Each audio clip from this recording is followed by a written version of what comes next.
Should every clinician become a clinical supervisor? After years of building clinical expertise, supervision often feels like the next natural step. But is it? In this conversation, we explore why clinical supervision is more than a promotion or credential. We discuss the importance of specialized training, managing the power differential in supervision, overcoming anxiety, developing confidence, and making the critical shift from clinician to leader. Drawing on research and personal experience, we challenge one of the biggest assumptions in our profession, that great clinicians automatically become great supervisors.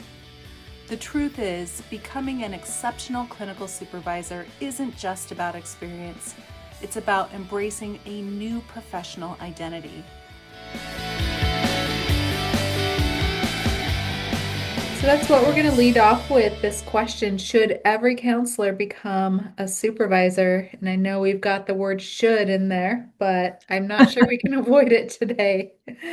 So I think the question really stems from an assumption that counselors sort of have milestones, that when we graduate, then we go into practice, then we license, and then just the very next step is to become a clinical supervisor. But do you think that's actually true? My natural instinct is to say, oh, geez, I hope not. Like, there are a lot of clinicians who may be excellent clinicians who really aren't designed as human beings to be supervisors. They may have other leadership roles and other leadership talents in many other ways. But supervision requires a type of confidence and a natural, I want to say, lack of anxiety that that may be important in our profession. And you're right. I think it's a misnomer that the only ways to develop your career over time is to add supervision to your skill set. Sort of this confidence, coolness and confidence, which sound a little bit, I don't know, they sound a little bit big to me. But I hear what you're saying too. You know, as a supervisor, I feel like in some ways I have to be very open and okay with taking risks, because I Mm-hmm. know that when I am functioning in the clinical supervisor role, it is all about managing risk. Yeah.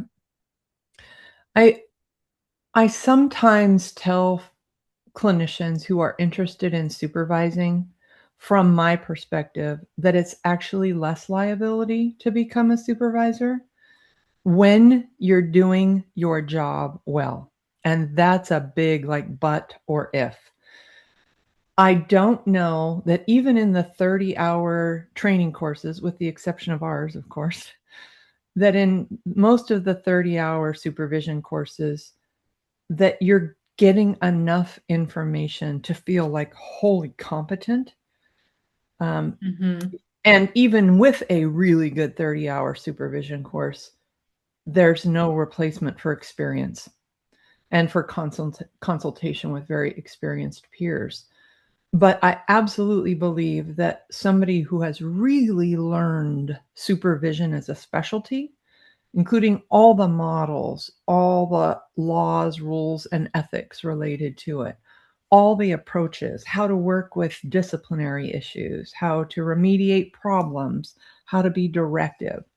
When you really understand that supervision is a specialty and that you need to have all of that information, then the likelihood is it will build your sense of confidence and reduce your level of anxiety because you are less afraid of being directive and responsible. But we function in a profession in which we're always asking clinicians to consider power imbalance, right? Hmm. And in supervision, there is absolutely power imbalance. There should be. There are theories that suggest that that's not the case, but even those theories say, in the end, you can't remove the power imbalance because you have to be responsible. So for me, it's about quality training and not the should I move forward into supervision specialty because that's the next step in my career? But really, am I the kind of person who is so interested in getting quality education about this specialty, knowledge, and skill set that I can alleviate some of the natural fear or anxiety that I'm feeling about this role? Yeah, I'm with you on the theories that suggest there's not a power imbalance because there just is. Because especially because of the evaluative nature of clinical supervision, we just can't get around that. That's just part of the work. You said something interesting that I'm kind of pondering, and that is it made me wonder about do clinical supervisors, clinicians who become clinical supervisors, do they have different personality traits? Mm. For example, are we, well, more risk tolerant? Are we more directive, maybe just in our personal communication style? Do we like power more? I think that's an interesting question. What do you think? Do you think clinical supervisors just are wired differently than other clinicians? My experience is that excellent supervisors tend to be higher on conscientiousness and Mm, lower on anxiety. okay. I really see conscientiousness as, am I covering bases? Not, am I doing everything right or putting everything right in the note or telling them everything they need to know right this moment. I see conscientiousness as understanding the big umbrella concepts of supervision and knowing what needs to be covered over the 2 to 3 year period where you might be supervising somebody. And the low on anxiety scale is, are they taking this worry home? If they didn't get to everything in a session and they go home driving in their car going, oh, shoot, I should have mentioned this, what happens then? Hmm. Those with lower anxiety will go home and make a note, next time we meet, talk about this. Or if it's critical, send them an email to mention this or write an addendum to the supervision note to bring this up. But those who are high on the anxiety scales tend to perseverate about it, have difficulty sleeping, be distracted at home. That makes me a little bit worried for supervisors. Yeah, that's an interesting piece, that anxiety piece. And that makes me wonder if it's a learned skill for anxiety management, if perhaps working on that with a supervisee or a new clinician about how to manage anxiety might be a really helpful way to develop them as Yeah. a clinical supervisor. Well, you make a good point because the answer isn't necessarily yes or no. Should this person move forward into supervision? Mhm. The answer is in evaluating the readiness factor. Like, where are they at as a clinician? Because the clinician behavior sort of predicts what the supervision behavior Mm. is going to look like. Mhm. In the same way, the biggest predictor of supervision behavior, how we function as supervisors, is based on our experience with our supervisors, Right. our prior Yep. supervisors. So really getting an idea what their supervision experiences have been and how they function as a clinician matters. And you and I and anybody who watches this video knows clinicians are taught to be anxious. We're taught from the moment we get into our master's programs all the way through credentialing, the way we're taught about ethics in our courses, the way our state licensure boards approach our laws, rules, and codes. The whole industry is designed to make us fearful. Hmm. And so it's natural that anxiety sort of exists regardless of who you are, regardless of your personality trait, but it's how we manage it that really matters. I'm reflecting on my own journey of becoming a clinical supervisor, and I was too new to even know what to be scared about. Mhm. I entered my doctoral program less than a year after I graduated with my master's degree. In my very first quarter of my doctoral program, there I am taking counselor supervision, and I had been a clinician for probably 9 months. I had probably Wow. 9 months experience, and I'm learning supervision theory, and I'm doing supervision, or I'm undergoing supervision of my supervision. And I remember at that time actually thinking like, wow, this is a lot. But I also just was sort of like falsely confident in myself. Like, I can do this. I can figure it out. I Mhm. wonder if you've encountered clinicians who feel that way, where they just don't know what they don't know and they're just not scared about it and they have high confidence. And what would you say to folks who are in that space? In the last month, literally in the last month, I've had two clinicians, very new clinicians, one who just received their license, one who is still not yet licensed, come to me and ask about supervising because their agencies encourage them to do it. One was like, I get it. I think I've got this profession down. And so I need to take a supervision course so I can say I got my 30 hours done. And the other one was going, what? I don't think I'm there. I don't think I'm competent or even aware enough to do that. And so I think personality matters. And I think the way that people have been trained in their past matters. And so I will say that a lot of what I see is you behave similarly to the people you surround yourself with.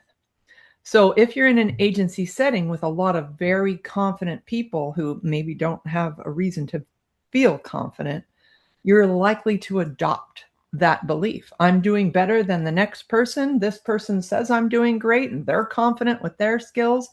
But here's the key: we never actually see other clinicians in the treatment room. Mm-hmm.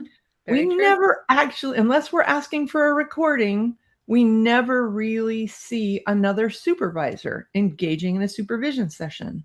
People are very allergic to group supervision experiences, which I think is sad, but that would at least give us the opportunity to see how others function in a supervision set, a group supervision setting. So the reality is, if we're surrounded by people who are humble, who are really thoughtful about their skill set and aware that any career takes time to develop knowledge and skills to become expert, or if we're surrounded by people who are overly confident, the likelihood is we're going to adopt that over time. And so before anybody thinks about becoming a supervisor, I don't want them just to assess themselves. I want them to assess the people around them, those people's behaviors, and also consider the motivation of the agency or the person who's asking them to become a supervisor. But I'm wondering about how great supervisors, not just okay supervisors, but great supervisors think differently about their work. What do you think? I know you're a good supervisor, so tell me what it is that makes you great as compared to some of your experiences and some of the people you've observed. Super question. As I hear the term great supervisor, my immediate response is to sort of push back to that or just sort of shrink, like, ooh. Um, and that's really telling for me for the answer to your question, in that a great supervisor has to absolutely embrace the role of clinical supervisor and embrace the role of being really good at it. Mm, We just talked about how sometimes when clinicians feel like supervision is their next logical step in their career and they step into that role, have they actually had an identity shift? Have they had this professional identity as a clinician, which we always are clinicians, but have they had a role shift, not just a role shift, but an identity shift into I am a clinical supervisor? I'm not really sure we effectively teach that in our supervision theory courses. I know I never had that. And even just as we're having these conversations about clinical supervision, just this concept that a clinical supervisor is a different professional identity. So, as far as greatness, that probably comes through time and practice, but at the very foundation of it is this identity of I am a clinical supervisor, and I know that the way I think about this work and the way I experience the supervisee that I'm sitting with, the way I see their clients, and the way I now am moving within this system as a professional counselor is different than that of being a clinician. If you're ready to become a clinical supervisor, or you're an agency leader looking to strengthen your supervision team, we'd love to help. Our 30-hour cutting-edge clinical supervision course is designed to build the knowledge, confidence, and leadership skills supervisors need to support the next generation of clinicians. Scan the QR code or visit the link below to learn more. Thanks for watching, and we'll see you in the next conversation.